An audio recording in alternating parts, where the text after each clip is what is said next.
Hinihikayat ni House Majority Leader at Ilocos Norte Representative Sandro Marcos si Ako Bicol Party List Representative Saldico na umuwi na sa Pilipinas at harapin ang mga aligasyon sa kanya.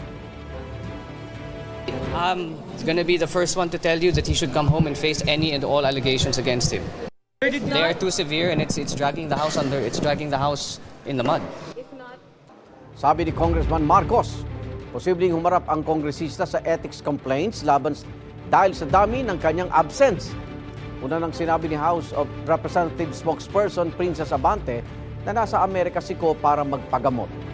Sa Senate hearing, sinabi ni Pacifico Discaya na binanggit ng mga nakatransaksyon niyang tauhan ng DPWH siko. Tumanggap umano ng kickback mula sa flood control projects.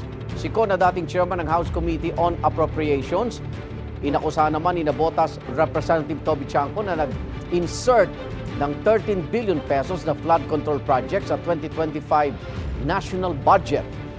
Itinanggi na ni Ko ang mga paratang. Sinisikap ng GMA Integrated News na makuha ang sagot ni Ko sa pahayag ni Congressman Marcos. Igan, mauna ka sa mga balita, mag-subscribe na sa GMA Integrated News sa YouTube para sa iba't ibang ulat sa ating bansa.